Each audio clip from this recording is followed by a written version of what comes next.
ওসমানী স্মৃতি মিলনায়তনে স্বাধীনতা পুরস্কার প্রদান অনুষ্ঠানে কথা বলছেন প্রধান উপদেষ্টা ডক্টর মোহাম্মদ ইউনূস। সরাসরি যাচ্ছে তার বক্তব্যে। শুধু জীবিত অবস্থায় যারা আছেন তাদেরকে আমরা পুরস্কার দিই, তাদের প্রতি সম্মানটা আমরা দিই।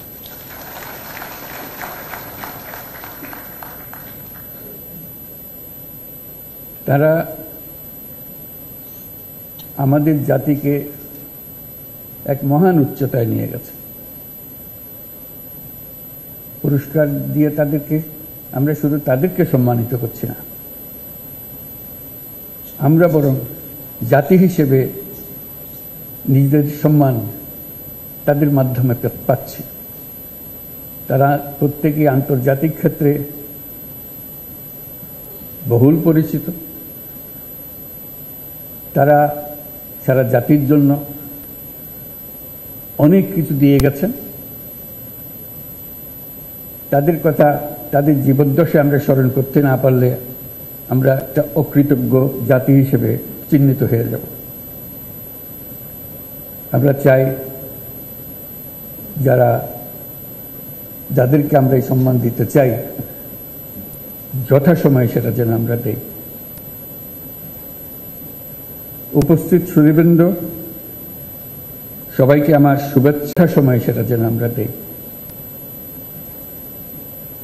উপস্থিত সুধীবৃন্দ, সবাইকে আমার শুভেচ্ছা এবং সালাম জানাচ্ছি। আসসালামু আলাইকুম। আজ 25শে মার্চ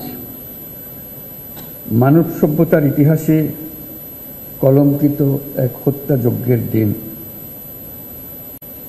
1971 সালের আজকের রাতে পাক হানাদার বাহিনী নিরস্ত্র ঘুমন্ত বাঙালির উপর নির্মমভাবে গুলি চালিয়ে হাজারো মানুষকে হত্যা করে। 25শে মার্চ থেকেই এই দেশের মানুষ সশস্ত্র প্রতিবাদে জেগে উঠেছিল। 9 মাসের যুদ্ধের মধ্য দিয়ে স্বাধীন হয় বাংলাদেশ। আজকের দিনে গভীর শ্রদ্ধার সঙ্গে স্মরণ করছি স্বাধীনতা যুদ্ধে সকল বীর শহীদ ও মুক্তিযোদ্ধাদের।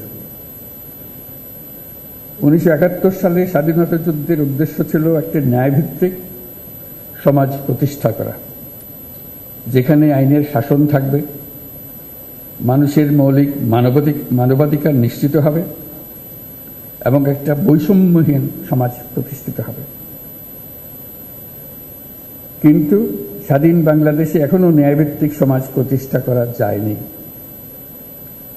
দীর্ঘদিন ধরে এই দেশের মানুষকে তাদের ভোটাধিকার থেকে বঞ্চিত করা হয়েছে।